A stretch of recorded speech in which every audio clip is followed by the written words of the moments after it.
13வது பத்ததி பராக பத்ததி. அந்த பராக பத்ததியில் நேற்றைய தினம் சாயங்காலம் முதல் ஸ்லோகத்திலிருந்து 10வது ஸ்லோகத்தின் சாரத்தை குறிப்பிட்ட காலகட்டத்தில் பார்த்தோம். 11வது ஸ்லோகம் மொத்தத்தில் 361வது ஸ்லோகம்.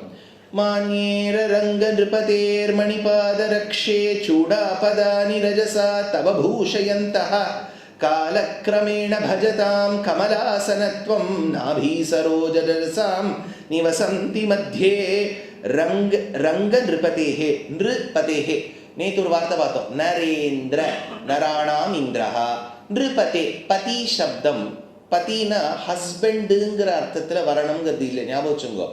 பதின்னு சொன்னாலே இப்போ ஒருவேளை இப்போ தாம்பத்தியத்தில் சொல்லும்போது இவர் தான் பதி அப்படின்னு சொன்னால் அது ஒரே டெக்னிக்கல் ப்ராப்ளம். பதினா யாகம் பண்ணணும், யாகம் பண்ணாதான் பதி. மாமா ஒரு யாகமும் பண்ணலன்னு வச்சுக்கோ, சம்ஸ்கிருதப்படி சொல்லக்கூடாது. ஆனால் தைரியமாக சொல்லலாம். இப்போ எதிராளிக்கும் சம்ஸ்கிருதம் தெரியலன்னா, இப்போ நமக்கும் தெரியல அவருக்கும் தெரியல, தைரியமாக சொல்லலாம் இவர் தான் பத்தினா. அவர் என்ன கேட்க போறாரு சொல்லுங்க.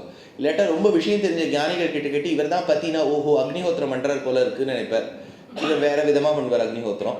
அதனால அந்த பதி சப்தம் என்பது இட் இஸ் அ சீஃப், அவ்வளோதான். இப்போ நிருபதே ரங்கபதே அப்படின்னா பத்தினா சீஃப்னு அர்த்தம், லீடர்னு அர்த்தம். இன்னொன்று ஞாபகம் வச்சுக்கோ, புருஷன்னு சொன்னா என்ன, காலங்கார்த்தால உட்காந்து புருஷன் என்ன அதுன்னா என்ன சொல்லி சீக்கிரம் முடியும் ஐயா. புருஷன் என்ன,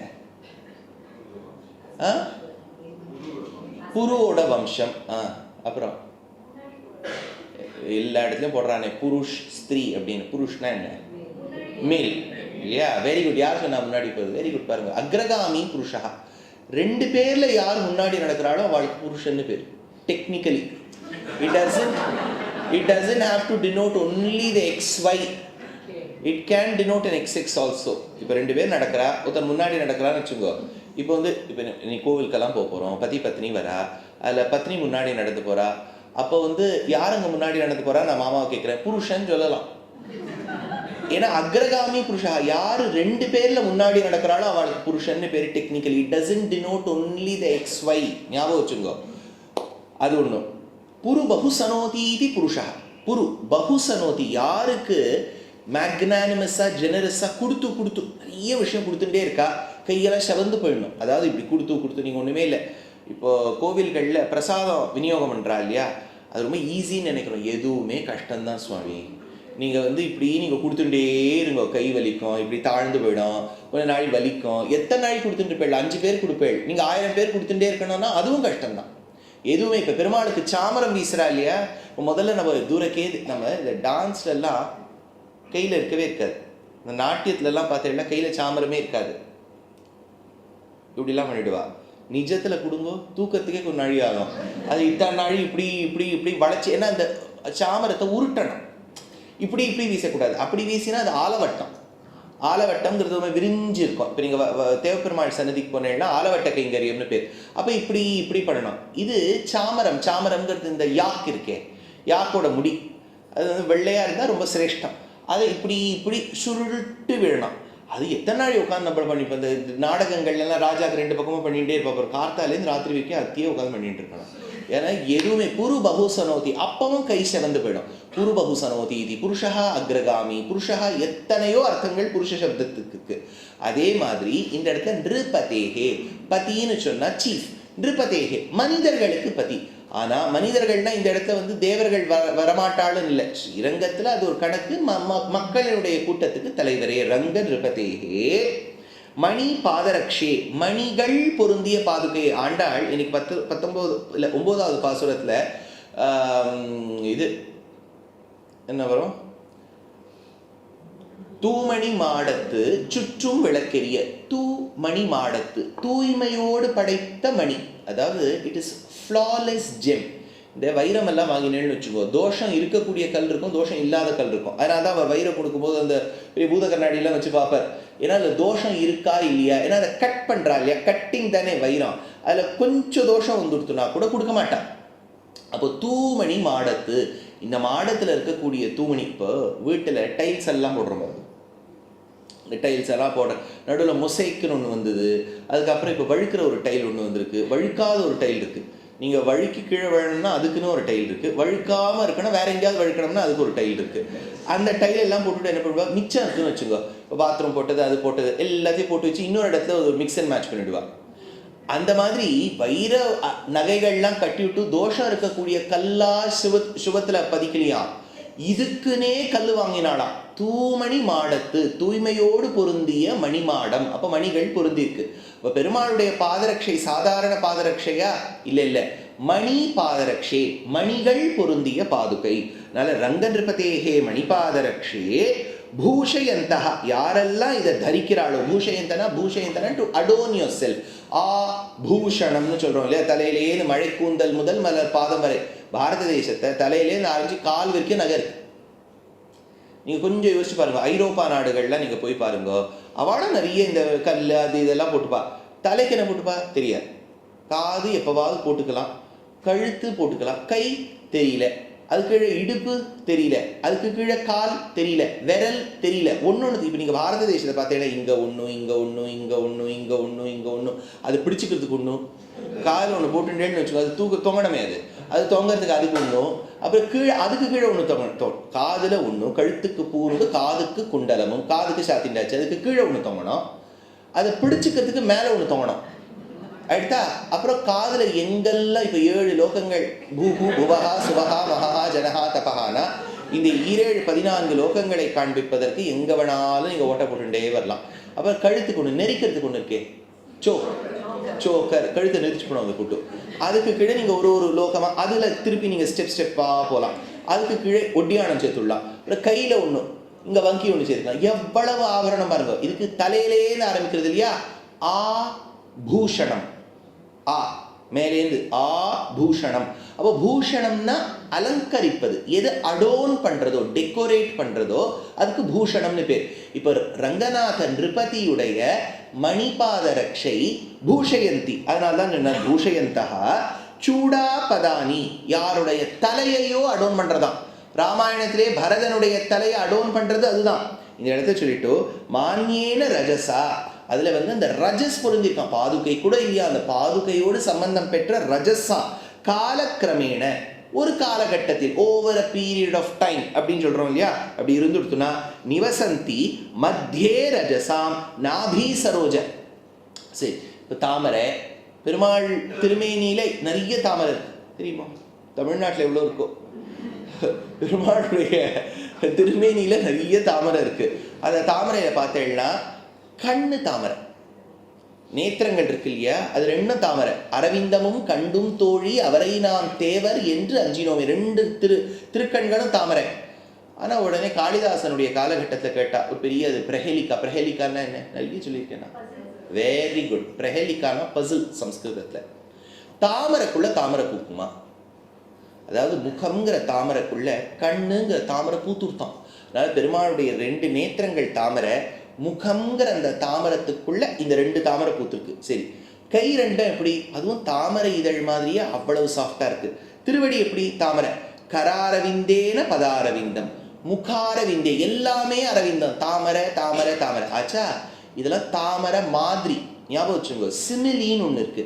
இப்போ துஷ்யந்த் எப்படி இருக்க, பூஷணிக்கா மாதிரி இருக்க அப்படின்னு யாரும் சொல்றான்னு வச்சுக்கோ, நல்லவர் ஒருத்தர் சொல்றார், எப்படி இருக்க துஷ்யன் பார்க்கறதுக்கு பூஷணிக்கா மாதிரி இருக்க, நாளைக்கு என்ன குழம்பா பண்ண முடியும் என்ன வச்சு இல்லையா. சிமிலினா அது அந்த இடத்தோட நிறுத்தம். பூஷணிக்கானா என்ன அர்த்தம், பூஷணிக்கா பெருசு அப்படின்னா இவரும் குண்டா இருக்கார், அப்படிதான் அர்த்தம் வச்சுக்கோங்க. சிமிலிக்கு அப்படிதான் அர்த்தம், ஞாபகம் வச்சுக்கோ. யூ ஷுட் நெவர், அந்த காவியம் ரசிக்கிறதுக்கு ஒரு நயம் இருக்கு. To even relate to poetry, you should know how a simile should be understood, how a metaphor should be understood. இதெல்லாம் ஒரு அழகு. நீங்கள் அப்படியே கொக்கு மாதிரி, இவர் எப்படி இருக்கார் பார்க்கறதுக்கு, மாப்பிள்ளை கொக்கு மாதிரி இருக்கார், பால் வெள்ளை, நாளைக்கு அவனை காவியாக வச்சு பண்ண முடியும், மாப்பிள்ளையை வச்சு பால் மாதிரி இருக்காருன்னு அப்படின்னா என்னென்னா அவ்வளோ வெள்ளையேன்னு இருக்கார். இன்னொன்று, நம்ம வெள்ளைன்னு சொல்கிறது நிறத்தில் ஸ்கின்ல, இட் இஸ் நாட் ஆக்சுவலி வெள்ளை, இட் இஸ் ஆல்வேஸ் ரிலேட்டிவ். இப்போது நம்ம ஆண்கள் என்ன சொல்லுவா, இவர் வெள்ளையேன்னு இருக்காரும்பா, இவரை கொண்டு நீங்கள் ஐரோப்பாவில் நிறுத்தினா இவர் தான் மூலவர். எல்லாமே ரிலேட்டிவ் தானே. அப்போ அந்த சிமிலிங்கிறச்ச நம்ம அதோடு நிறுத்திக்கணும். தாமரை மாதிரி, இப்போ பெருமாளுடைய நேத்திரங்கள் தாமரைனா அப்படியே தாமரை கொண்டு அங்கே வைக்கப்படாது. தாமரை மாதிரி இருக்குன்னா அவ்வளோ படர்ந்து இருக்குன்னு அர்த்தம். நேத்திரங்கள் படர்ந்து இருந்தால் அழகு. நாட்டிய சாஸ்திரத்துக்கும் சரி, பொதுவாகவே நீங்கள் எக்ஸ்பிரஷன்ஸ் நீங்கள் ஒரு ஆஃபீஸில் ஒரு ப்ரெசன்டேஷன் பண்ணுறேன். அப்போ ப்ரெசன்டேஷன் பண்ணும்போது there are various aspects to it. Of course, the content is very important. அதை நீங்கள் அந்த பிபிடியிலலாம் போடுறேன். Just the person in the PPT will not suffice. How are you able to articulate it to your client or to your internal team? And how are you able to present it? அப்போ ப்ரெசன்டேஷனில் என்ன பண்ணுவேன்? ஒன்றும் பாஷா ஜானம் இருக்கணும். அது எந்த பாஷையில் சொல்கிறீங்களோ. ரெண்டாவது பாஷா ஜானம் இருந்தால் மட்டும் போகிறது, பாடி லாங்குவேஜ். நீங்கள் இருக்கிற இடத்துலேருந்தே பேசுகிறேன். அப்போ கை ஒன்றி தான் யூஸ் பண்ண முடியும். அப்போ கையை யூஸ் பண்ணுறேன். மூணாவது கண்ணு. அப்போ கண்ணு மட்டும் நல்லா படர்ந்து இருந்ததுன்னு வச்சுக்கோ. Lot of things can be communicated through eyes if you have blessed eyes. அந்த பெரிய நேத்திரங்கள் தான் தாமரை ஒத்து இருக்கு அப்படின்னு சொல்றது. அப்போ இதெல்லாம் ஒத்து ஒத்து இருக்குன்னு சொல்றோம். It is related compared to lotus. ஆனால் பெருமாளுடைய நாபியிலேருந்து நிஜம் தாமரையும் வந்துடுது. நாபி சரோஜ. இப்போ நாபி சரோஜ பெருமாளுடைய நாபியிலேருந்து வந்த சரோஜம் தாமரை, அதில் பிரம்மா இருக்கார். இப்போ பிரம்மா உட்காந்து சின்ன குழந்தையான, இப்போ பிரம்மா வந்து ஒரு காலகட்டத்தில் சின்ன குழந்தையா இருப்பார். எப்போ பிறக்கும் போதே அது அடியோட பிறந்தார். அதனால உட்காரும்போது அந்த தாமரையில் உட்காரும்போது அந்த பொடி இருக்கு இல்லையா, தாமரையில் சில மகரந்த பொடி இருக்கும், அது புஷ்ஷுன்னு படர்ந்து கீழே வரணுமே. இந்த கையில் நீங்கள் பவுடர் போட்டுக்குங்க, இப்படி பண்ணீங்கன்னா கீழே பொடி விழும் இல்லையா. இப்போ பிரம்மா அந்த தாமரையில் வீற்றிருக்கும் போது அந்த தாமரையின் மகரந்த பொடிகள் படர்ந்து கீழே பெருமாளுடைய நாபி கிட்ட விழுந்துருத்து. நான் சொல்றது புரியுது. ஏன்னா நாபியிலேருந்து உற்பத்தமாச்சுன்னா திருப்பி கீழே நாபியில் தானே விழணும். அப்போ அந்த நாபியை சுற்றி அந்த தாமரையினுடைய அந்த மகரந்த பொடிகள் இருக்கா, அது படர்ந்து கீழே போகுது. கீழே போனோம்னா பாதுகா தேவியோட ஒட்டிக்கிறது. இந்த பாதுகா தேவி கிட்ட இருக்கக்கூடிய பொடியை பக்தர்கள் தலையில வச்சுக்கிறா. Over a period of time காலக்கிரமேண அவ பிரம்மா வாழ்றாளாம். நான் சொல்றது நாளிகேன ஸ்புரிதரஜசா வேதசோ நிர்மிமானா ரம்யாவர்த்த தியுதி சகச்சரீம் ரங்கநாதஸ்ய நாபிகின்னு எடுக்கிறார் தேசிகன். அதனால அந்த ரஜஸுக்கு அவ்வளோ பெருமை என்ன? ரஜசாம் நாபி சரோஜ பஜதாம் கமலாசனத்துவம். கமல ஆசனத்துவம். கமலனா தாமரை, ஆசனம்னா அது சீட்டா வச்சுருக்கக்கூடியவர். கமல ஆசனத்துவம். அந்த கமலாசனத்துவம்னா பிரம்மாவின் பதவின்னு அர்த்தம். அப்ப பிரம்மா வீற்றிருக்கக்கூடிய தாமரையிலிருந்து புறப்பட்ட அந்த மகரந்த பொடியானது நாபியில் விழுந்து அது பாதுகையில் விழுந்த அந்த பாதுகா தேவி சம்பந்தம் பெற்ற அந்த மகரந்த பொடியை எந்த பக்தன் தன் தலையில் சூட்டிக் கொள்வானோ அவனே பிரம்மாவுக்கு பிற்காலத்தை மாறிடுவார். அதனால இப்போ பிரம்மாவுக்கு போட்டியே இருக்கப்படாதுன்னா அவர் என்ன பண்ணணும் தெரியுமோ? தாமரையில் உட்காரும்போது பொதத்துன்னு உட்காரக்கூடாது. அந்த மகரந்த பொடி விழுந்துதானே அது இத்தனை பேர் ஆறா பார்த்து உட்காரணும். இந்த இப்போ வந்து இந்த பிளாஸ்டிக் சேர்லாம் இருக்கு பாருங்க, அது ஜாகிரதையாக உட்காரணும் தெரியுமோ? அது டப்புன்னு அது கால் விரிச்சு விட்டுரும். அதனால் நிறைய பேர் என்ன ஒரு சேருக்கு மேலே ஒரு சேர் போட்டு அவர் வந்து கோப்புடைய சீரிய சிங்காசனத்திலிருந்து யாம் வந்த காரியம் ஆராய்ந்தருளுங்கிற மாதிரி உட்காந்துப்பார். ஏன்னா அது தரையும் வழுக்குன்னு இருக்கு, இதுவும் காலை கொடுத்துடுத்தோன்னு வச்சுங்க, அப்போ ஒன்றும் பண்ண முடியாது. அது மாதிரி பிரம்மா உட்காரும் போது ஜாகிரதையாக ஒரு மகரந்த படி கீழே போச்சு இன்னொரு பிரம்மா வந்துடுவார். So, your monopoly and establish pananamna, if he doesn't have to have a competitor or has to be a nulli secundus, he must ensure that the pollen does not fall around the navel region. அப்படினு பாத்துக்கணும். சரி, அடுத்த ஸ்லோகம். மாதர் முகுந்த சரணாவனிதாவகீனாஹ சிந்தா வசீகரண சூர்ண விசேஷ கல்பாஹ சஞ்சார பாம்சு கணிகாஹ சிரசா வஹந்தோ விஸ்வம் புனந்தி பத பத்ம பராகலேஷைஹி. மாதா யாருங்க? பாதுகா தேவி. ஞாபகம், மாத சமஸ்த ஜகதாம் மதுகைட்ட பாரேஹேன்னு அண்ணன் சுவாமி, அது மகாலட்சுமி.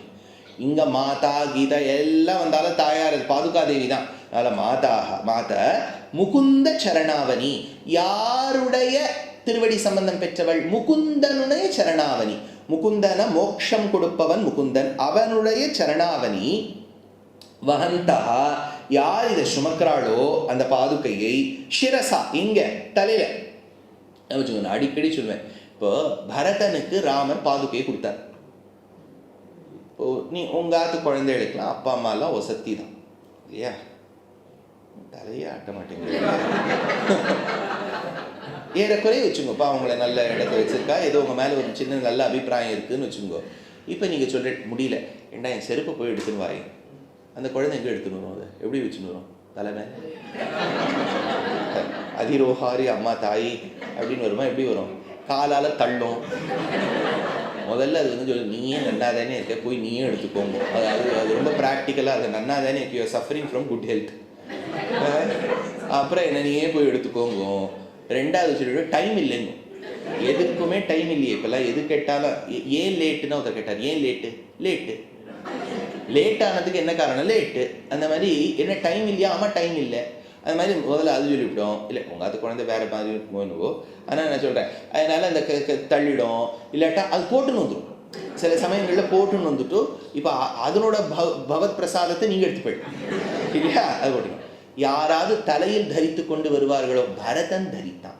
யோசிச்சு பாருங்க, அண்ணா தம்பி ஒரு ஈகோ கிளாஷ் எல்லாம் இருக்கும். ஏன்னா அண்ணா தம்பினா அண்ணா அப்படின்னு யாராவது உட்காந்து பார்த்துட்டு இருப்பாளோ, எல்லாம் ஒன்றா தான் இருந்தா என்ன, ஒரு வயசு தான் வித்தியாசம். அவன் என்ன அண்ணான்னு கூப்பிடுறதுலாம் சொல்லுவா. பல குடும்பங்களில் நீங்கள் பார்த்தீங்கன்னா நீங்கள் அண்ணான்னு கூப்பிடுவேன், இல்லை ஒரு வயசு தான் என்ன வித்தியாசம், என்னதான் அண்ணான்லாம் கூப்பிடுறது, வாடா போடான்னு தான் சொல்லு அப்படின்னு ஒரு சுவானுபவம் வரும் வருங்க. அப்படி இல்லை, பரதன் ராமனுடைய பாதுகையை சிரசில் தரித்தான். அதனால இந்த இடத்த சொல்றார், சிரசா பாம்சு கணிக்காக, அதோடு சம்பந்தம் பெற்ற பாம்சு கணிக்காக, நிறைய குட்டி குட்டி குட்டி குட்டியா பொடி. ஏன்னா இந்த பத்ததிக்கு பேரே பராக பத்ததி. பாம்சு கணிக்காக தாவகீனாக, அது எப்படி வந்து பொடி வருதுன்னு வச்சுக்கோ. இந்த டஸ்ட் எல்லாம் இருக்கு பாருங்க, தேசிகன் வந்து இதை தாத்பரிய சந்திரிகையில் எடுப்பார். அதாவது தாத்பரிய சந்திரிகாங்கிறது கர்ணன் அருளி செய்த பகவத்கீதைக்கு அனுகுணமாக சுவாமி பாஷ்யக்காரர் ராமானுஜர் கீதா பாஷ்யம் பண்ணார். கீதா பாஷ்யத்துக்கு ஒரு அனுபாஷ்யம் போல் இருப்பது தான் தாத்பரிய சந்திரிகா அப்படின்னு பேர். நான் இதுக்கு என்னுடைய அர்த்தத்தை சிங்கப்பூரில் சொன்னேன். அந்த 3 நாள் அவருக்கா யார் சிங்கப்பூரில் வந்து இந்த உபன்யாசத்துக்கு அதுக்கு மேலே நான் கேள்வி கேட்க மாட்டேன். அந்த 3 நாள் வந்தேன். 9வது அத்தியாயம் ராஜவித்யா ராஜகுஹ்யம் சொல்லும்போது இந்த தாத்பரிய சந்திரிகாலேருந்து எடுத்தேன். இப்போ தேசிகன்னு ஒரு விஷயம் சொல்லுவார், நீங்களே ஆற்றுல உட்காந்துக்கோங்களேன். when you're sipping your cup of tea probably in an afternoon in your keeping your windows open, ஒரு எதிர்க்க ஒரு கிளாஸ் டீபாய் இருக்குது, நீங்கள் பார்த்துட்டு அப்படியே அந்த சூரியனுடைய கிரணங்கள் படும்போது you will also see that volley of dust that settles right in front of your eyes. அப்போ தான் தொடச்சி முடிச்சிருப்பேன். ஐயோ இது நம்ம எதிர்க்க வந்து உட்காந்துக்கிறதுன்னு சொல்லிட்டு மறுபடியும் தொடப்பேன். இப்போ 5 நிமிஷத்துக்கு ஒரு வாட்டி தொடச்சுட்டே இருக்கும் இல்லையா? அதனால தான் கண்ணன் பகவத்கீதையில் சொல்கிறார் அர்ஜுனன்கிட்ட, கேட்டுண்டே இரு. ஏன்னா உன்னுடைய மனசுங்கிறது ஒரு கண்ணாடி மாதிரி, அப்பப்போ தூசி படிஞ்சுட்டே. இந்த லோகத்தில் எல்லாரும் நம்மளை வாழ்த்துவாளா? ஏசி பேசுறதுக்குன்னே சில பேர் வந்திருக்காள், அதே வாடிக்கை. அதனால் இந்த தவறான வார்த்தைகள் பேசுவதற்கு அப்படின்னா அவர்களுடைய வார்த்தை நம்ம மனசை புண்படுத்துது. அப்போ உடனே 2 பகவத்கீதா ஸ்லோகம், ஐயோ இந்த மாதிரி ஆட்களை நம்மளை சுற்றி கொடுத்துருக்கே, அப்போ தொடச்சுட்டே இருக்கணுமே அதை. அதனால் இந்த இடத்துல தூசி பாருங்க, ஞாபகம் வச்சுக்கோ. இன்னொன்று தெரியுமோ, தூசின்னு ஒரு ஊர் உண்டு. நீங்கள் வட ஆற்காடு ஜில்லா கிட்டலாம் போனால் தூசின்னே ஒரு ஊர் உண்டு. ஏன் சுவாமி இப்போ அவரை என்னன்னு சொல்லி பார்த்து சொல்லுங்க, செம்மங்குடி அது இது அரியக்குடின்னு சொன்னால், உங்கள் ஊர் என்ன தூசி சுவாமி, உங்கள் ஊரை மட்டமாக நீங்கள் பேசாதீங்க சொல்லி. இல்லை சுவாமி ஊர் பேரே தூசி தான் அப்படின்னு விட்டா என்ன பண்ணுறது? தூசின்னு ஒரு ஊர் உண்டு. தூசி, அந்த தூசி என்பது அவ்வளோ மென்மையாக இருக்கும் இல்லையா? இந்த தூசி ரொம்ப சிறந்தது. இப்போது எப்படி சொல்கிறது, தூசிங்கிறது நம்ம பொதுவாக சொல்கிறது டஸ்ட் இஸ் நாட் ஸோ ரொம்ப it's so dusty I just can't stand இட்லாம் சொல்லுவேன். இந்த dust you have to stand it. ஏன்னா இது வந்து நம்மளை பிரம்மாவாக்கிடுறது அந்த மாதிரி ஒரு தூசி. அதனால் எப்படி வந்தது? சஞ்சார, அந்த பெருமாள் அந்த பாதுகையை தரிச்சுட்டு சஞ்சாரம் பண்ணும்போது, சஞ்சாரம் தான் நடக்கிறது. ஒரு பத்ததி முன்னாடியே சேவிச்சுட்டோம். அது இதில் சேவித்தோம், பூட்டானில் சேவித்தோம். பூட்டானுக்கு யார் இருந்தா? யாருமே வரல. யார் இருந்தா? அங்கே நிறைய பேர் வந்து பாருங்க. பூட்டானில் சஞ்சார பத்ததின்னு பேர். பெருமாள் நடந்து போவார் இல்லையா? அந்த நடக்கும்போது எவ்வளோ அழகு. நீ நடந்தால் நடை அழகுன்னா பாட்டு எழுதியிருக்காரு. இது சாதாரணப்பட்ட வாழ்க்கை. நீ நடந்தால் நடை அழகுன்னா சர்வலோகேஸ்வரன் சதுர்கதின்னு பேர் சஹசிரநாமத்தில். 4 விதமான நடையா. கஜ சிம்ஹ கதி வீரவ் ஷார்தூல ரிஷபோபமௌ. சதுர்கதியுடைய கூடிய பகவான் நடக்கும்போது புறப்பட்ட தூசி. சஞ்சார தாவகீனாக சூர்ண விசேஷ கல்பாக. சூர்ண விசேஷம், this is the best powder. எதுக்கு? சிந்தா வஷீகரண புனந்தி, மைண்டை கண்ட்ரோல் பண்ணுறதுக்கு. அதாவது இதுக்கெல்லாம் நிறைய வழி இருக்குது. இப்போ இந்த 40-30 வருஷத்தில் அதெல்லாம் நிறைய வழி கண்டுபிடிச்சிட்டோம். ஒன்று, எல்லா இடத்தையும் இருட்டாக்கிட்டு எதிர்க்க ஒரு மெழுகுவத்தி ஏற்றிடணும். மெழுகுவத்தி ஏற்றிட்டு அதையே பார்த்துட்டு இருக்கோம்பா. பார்த்தேல, அது just keep focusing on the light. What can you see? Light தான். இந்த அசட்டுத்தனமாக இந்த கேள்வி கேட்குறதுக்கு பாருங்க, ஃபோக்கஸ் ஆன் த லைட்னா வேறு என்ன தெரியும்? லைட்டு தான் தெரியும். கேன் யூ இமேஜின் எதை? லைட்டை நான் இமேஜின் பண்ணி பார்க்கணும். இது ஒன்று. அதான் ஒன்று, can you just think about what all you have done in the last 2-3 days. உருப்படியாக எதாவது பண்ணியிருப்போமோ? Just keep ruminating on that. Step by ஸ்டெப். அதுவும் உருப்படியா இல்லை. சரி, இல்லாட்டா இந்த தாய்லாண்ட்லேருந்து ஒரு புத்தா உட்காத்தி வச்சுருவா. அவரும் நம்மளை மாதிரி எப்படி இருப்பார், சுருளாக முடி இருக்கும் இல்லையா, அவரை உட்காத்தி வச்சுருவா. அந்த புத்தா இப்போ ஒரே ஃபேமஸ், எல்லாருடைய வாட்டர் கார்டனில், ஃபவுண்டனில், நின்றால் நடந்தால் புத்தா புத்தா புத்தா. தலைலாமா தான் சமாஷேன் ஆச்சாரியன். அப்புறம் அதனால் அந்த புத்தா உட்காத்தி வச்சுருவா. அதுக்கு பக்கத்தில் மெழுகுவத்தி எரிகின்றதுன்னு ஒரு 4-5 மெழுகுவத்தி அதெல்லாம் ஏற்றி வச்சா அப்படின்னா it just gives me that. இந்த புத்தா வந்துட்டார். இப்போ ரங்கநாதர் அதெல்லாம் கொடுக்க மாட்டார், புத்தா தான் கொடுப்பார். சரியாச்சா? அதானோன்னு இப்போ புத்தாலேயும் போய் இப்போ இன்னொன்று அந்த இப்படி ஆட்டுறது, இதில் எவ்வளவோ விதம் இருக்குது. இந்த மைண்டெல்லாம் ஃபோக்கஸ் பண்ணுறதுக்கு தேசிகன்னு சொல்லிட்டு ஒரே வழி, பெருமாளை கேசாதிபாதமாக நினச்சிப்பார். அப்படியே குருவாயூர் நினச்சிங்கோ, கர்ப்பகிர. நம்ம மைண்டு நல்லா ஃபோக்கஸ் ஆயிருந்ததுன்னா நம்மளும் சங்கரர் மாதிரி ராமானுஜர் மாதிரி ஒரு கிரந்தம் எழுதிப்போம். ஆலேங்கிறதுக்காக தானே இவ்வளோ ப்ராப்ளம். அப்போது அவளுக்கே நாராயணன் தேவைப்பட்டார்னா ஏன் நமக்கு தேவைப்பட மாட்டார்? யோசிச்சு பாருங்க. Why should we I am not நான் இப்போ இப்படிலாம் சொல்கிறேங்கிறதுக்காக உடனே ஒருத்தர் எழுதிடுவார், he's belittling the other parts. ஐயோ, நான் பீலிட்டெல்லாம் பண்ணல, இல்லை ரொம்ப ஹை. நான் என்ன சொல்ல வரேன், நம்மளுடைய ஃபோக்கஸ் இஸ் வெரி லிட்டில். இப்போ அட்டென்ஷன் ஸ்பேன் அவ்வளோ குறைஞ்சி போயிட்டு. நான் தான் சொன்னேன், போன உபன்யாசத்தை கூட ஊருக்கு போகும்போது சொன்னேன். இப்போ எல்லோரும் நிறைய பேர் ரெக்கமெண்டேஷன், நீங்கள் ஒரு 2 hours of lectures becoming too much for our children. என்ன பண்ணணும், இன்ஸ்டா ரீல்ஸில் 15 செகண்டுக்கு பேசுகிறாளே அந்த மாதிரி பேசுகிறேன். நான் ஸ்ரீமதே நிகமாந்த மகாதேசிகாய் அவ்வளோதான் கட்டு. நமக்கு தனியன்னு சொல்கிறதுக்கே 10 நிமிஷம் ஆகுது, இன்ட்ரோடக்ஷன் 25 நிமிஷம். என்ன நான் சொல்லிட்டேன், இப்படி கேட்கலைனாலும் பரவாயில்லன்னு விட்டேன் நான். அதாவது இப்போது எல்லாருடைய அட்டென்ஷன் ஸ்பேன் ரொம்ப குறைஞ்சிடுத்துங்கிற, அது வாஸ்தவம் தான், அதை நான் இல்லைன்னு சொல்ல. இப்போது 100 ஓவர் 50 ஓவரில் ஆடினது தான் போய் T20, இப்போ T5 T2 அந்த மாதிரி ஏதாவது 2 ஓவரில் ஜெயிச்சுட்டா போகிறோம் சுவாமி, அந்த அளவுக்கு வந்துடும் பாருங்க. அட்டென்ஷன் ஸ்பேன் ரொம்ப குறைஞ்சிடுத்தோம். அப்படி இருக்கச்ச என்ன பண்ணுறது? அப்போ பகவானை கேசாதிபாதமாக அனுபவிக்கணும். குருவாயூரப்பனா இருக்காரா, டக்குன்னு ஒரு 2 நிமிஷம் நினச்சா அவர் நம்மளை பார்த்து சிரிக்கிற மாதிரி இருக்கா, நம்ம அவரை பார்த்து ஸ்மைல் பண்ணாமல் அதோட ஆயிடுது. உட்காந்து நம்ம மெழுகுவத்தி எரியறது, அந்த தீபத்துக்குள்ள அந்தராதித்ய வித்யா, சூரியனுக்குள்ள தேசதா, இதெல்லாம் இருக்குது சுவாமி, நான் இல்லைன்னு சொல்லிட்டு. சூரியனை தியானம் பண்ணும்போது கூட சூரியனுக்குள்ளே இருக்கக்கூடிய தாமரையில் வீட்டு இருக்கக்கூடிய பரபிரம்மத்தை தான் தியானம் பண்ணணும். அதுக்கு தான் அர்க்கியம் விடுறது. அந்த அளவுக்குலாம் நம்ம பண்ணுறோம். அவ்வளோ ஞானம் இருந்ததுன்னா நம்ம வேறு லெவலில் இருப்போமே. அதனால் இந்த இடத்துல ரங்கநாதர் நடந்து வரார், ஊர் மக்கள் பார்த்துட்டு இருக்கா. அவர் நடந்து வரும்போது பாதுகை பூமி மேலே வருது. அப்போ அந்த தூள் பறந்து வருது. எவ்வளோ ஈஸியாக நீங்கள் அந்த ஸ்டோரியை ஞாபகம் வச்சுக்க முடியும் பாருங்க. அதை நீங்கள் நினைச்சீங்கன்னா வேற விஷயம் நம்ம மனசுக்கு எட்டாது. நான் இந்த இடத்துல சொல்கிறேன், சிந்தா வசீகரண புனந்தி. சரி, இந்த பொடி எதுக்கு உதவும்? இது மெடிசினல் பவுடராக இருக்கே. சிந்தா வசீகரணம்னா இது பாசிட்டிவாக எடுத்துட்டீங்கன்னா டு கண்ட்ரோல் யுவர் மைண்ட். சிந்தா வசீகரணம் புனந்தி விஸ்வம் பராக லேசைஹி. அந்த பாதுகா சம்பந்தம் பெற்ற ஒரு தூசியை நீங்கள் உங்கள் மேலேயோ தலையிலையோ, இந்த ஆயுர்வேதாவில் இந்த இதெல்லாம் இருக்காது, என்னது அதுக்கு பேர் பஞ்சகர்மாவில் என்ன பண்ணிவிடுவான்னா, உங்களுக்கு ஒரு லேகியம் நெய்யெல்லாம் கொடுத்துட்டு உடம்பெல்லாம் சுத்தி பண்ணி அதை வாமனம் பண்ணுவோம்பா. வாமனம்னா அது வெளியில் எடுக்கணும். ஸ்னேகபானம் பண்ணி வாமனம் பண்ணணும். ஸ்னேகபானம்னா நெய்யை குடிக்கணும், வாமனம் பண்ணணும்னா வெளியில். So in Ayurveda it is a belief that the toxins get accumulated and they are stored in the ghee. நீங்கள் சாப்பிட்ற கீயில் அதெல்லாம் ஸ்டோர் ஆகி வெளியில் வந்துடும். நீங்கள் இப்போ இங்கேருந்து நீங்கள் இதை கற்றுன்ட்டு நேராக அலோபதி டாக்டர்கிட்ட டாக்ஸின்ஸ் வரும். டாக்ஸின்னு ஒரு கான்செப்டையே அலோபதி ஒத்துக்காது. நீங்கள் இங்கேயும் அங்கேயும் போட்டு குழப்பிக்காதீங்க. இப்போ ஆயுர்வேதாவில் போனால் நல்லா எண்ணெய் தொடவிக்குங்கோம்பா. நீங்கள் நேராக இந்த டாக்டர்கிட்ட போனால் no, it kind of gives you space for the yeast to grow, fungi to grow, don't puttumba. அதனால் ஏதாவது ஒன்று ஃபாலோ, கார்த்தால ஆயுர்வேதம், மத்தியானம் அலோபதி, சாயங்காலம் ஹோமியோபதினா அப்புறம் லக்ஷ்மிபதி தான் காப்பாற்றணும். அதனால் ஏதாவது ஒன்று. அதனால் இந்த இடத்துல என்ன சிந்தா வசீகரணம். இந்த ஆயுர்வேதாவில் என்ன பண்ணுவாங்கன்னா கடைசியில் பொடி எடுத்துட்டு நடு தலையில் தடவுவா. அப்போ என்னென்னா they believe that there is a medicinal effect. அப்போ பெருமாளுடைய பாதுகாதோடி சிந்தாவசீகரண பராகலேஷைஹி பதபத்ம, தாமரை சம்பந்தம் பெற்ற பெருமாளுடைய பாதத்தோடு சம்பந்தம் பெற்ற பாதுகாதேவியானவள் ஸ்ரீரங்கத்தில் பகவான் சஞ்சரிக்கும் போது அந்த சஞ்சாரமாகும் போது வரக்கூடிய அந்த பொடியை நம்ம உடம்புலையோ தலையிலையோ தரித்தால் சிந்தாவசீகரணம் ஏற்படும். You will be able to control your mind அப்படின்னு இந்த ஸ்லோகத்தில் எடுக்கிறார்.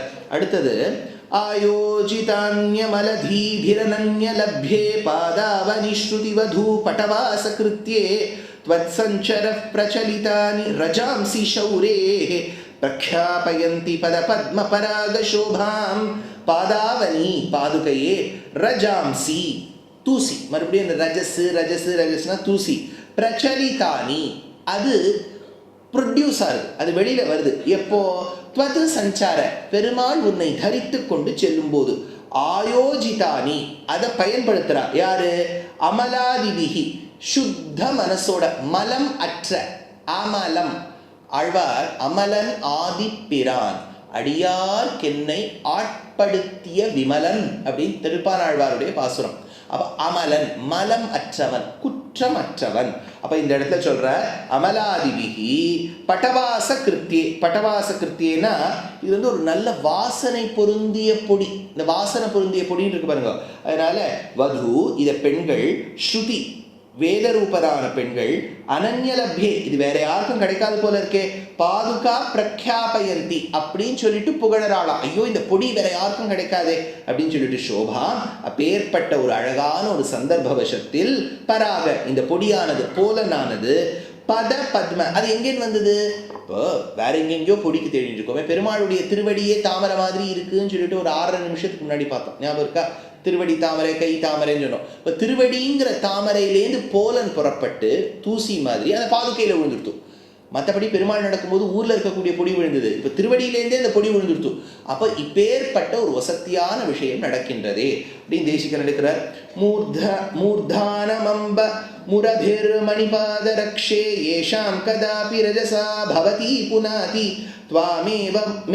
त्वामेव ते सुकृतिनः स्नपयन्ति काले मन्दारदामरजसा मकुटश्च्युतेन.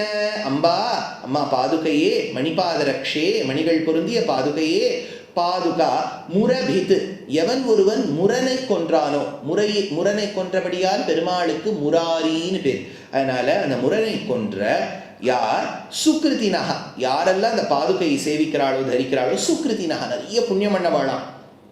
ஏஷாம் அவர்கள் மூர்தானம் மூர்தானம் தலையில் மூர்தினா தலை ஸ்கேல் இந்த ரீஜனுக்கு மூர்தினி பேர். அதனால்தான் முடிக்கு மூர்தஜா அப்படின்னு பேர். தலையிலேந்து வருது இல்லையா மூர்தஜா அப்படின்னு பேர். அப்போ மூர்தினி மேலே மேலே சொல்ற மூர்தானம் பவதி புனந்தி அதை கதாபி ஏதேனும் ஒரு காலகட்டத்தில் ரஜசா அந்த பொடியினால் ஸ்னபயந்தி உடம்பு முழுக்க தடவை கொண்டார்கள். துவாமேவ காலே ஒரு காலகட்டத்தில் காலவசத்தில் ரஜசா மந்தார தாம யாரெல்லாம் நீ நடக்கும்போது உன் திருவடியோடு சம்பந்தம் பெற்ற பாதுகையின் பக்கம் இருக்கக்கூடிய பொடியான ரஜஸை தன் தலைகளில் தரிக்கின்றார்களோ பிற்காலத்தில் பொடியை தரிக்க வேண்டாமா மந்தாரத்தை தரிக்கணுமா. மந்தாரம்ங்கிறது ஒரு புஷ்பம். அந்த மந்தார புஷ்பங்கிறது ஒரு மரத்துலேருந்து பூக்கும் மந்தார மரத்துலேருந்து. அந்த மந்தார மரம் வெறும் அமராவதியில தான் இருக்கும். அப்போ அமராவதியில இருக்கக்கூடிய மந்தார மரத்தில் இருக்கக்கூடிய மந்தார புஷ்பங்கள் இவன் தலையில் சூட்டி கொள்வான்னா இவன் இந்திரனாகி விடுவான். 2 ஸ்லோகத்துக்கு முன்னாடி பிரம்மா ஆயிடுவான்னு விட்டார். இப்போ அடுத்தது இந்திரன் ஆயிடுவான்னு விட்டார். அதனால இப்போ இந்திரனாகி விடுவான். மந்தார புஷ்பம் சுதேன சுதம் சுதம்னா நழுவுறதுன்னு அர்த்தம். கொஞ்சம் கீழே விழுந்துருத்துன்னு வச்சுக்கோ. If something falls from its position, it is called chuti பேர். சுத சுதி இந்த மாதிரிலாம் கொஞ்சம் கீழே விழுறது நழுவுறதுன்னு அர்த்தம். எவன் ஒருவன் கை நழுவுதல் இல்லாதவனோ இப்போ ஒரு கிட்ட நம்ம பேசிகிட்டே இருக்கோம் ஹெல்ப் பண்ணுறேன்னு கடைசி சமயத்தை பற்றியா நழுவரை பற்றியா அப்படிங்கிறோம். அப்படின்னா கையை விட்டுடுறான்னு அர்த்தம். பெருவாள் நழுவுறது இல்லை. அதனால அச்சுதன் பேர் இல்லையா அச்சுதி கை நழுவுறது. அவர் அச்சுதனா இருக்கார். அதனால சுதேன இப்போ இந்த மந்தார புஷ்பங்கள் கீழே நழுவி விழறான். ஒருத்தரை கேட்குறான் ஐயோ மந்தார புஷ்பம் விழுறது எப்படி விழுந்தது? அதுவாப்பா நான் இந்திரன். எப்படி நீ இந்திரன் ஆன? பெருமாளுடைய பாதுகா தூளியை கொஞ்ச நாள் தரிச்சுட்டேன் சுவாமி இந்திரன் ஆயிட்டேன். அப்போ பெருமாளுடைய பாதுகா தூளியை தரிச்சுண்டா மந்தார புஷ்பம் கீழே விழக்கூடிய அளவுக்கு இவர் இந்திரன் ஆயிடுவார் அப்படின்னு இந்த ஸ்லோகத்தை எடுக்கிறார்.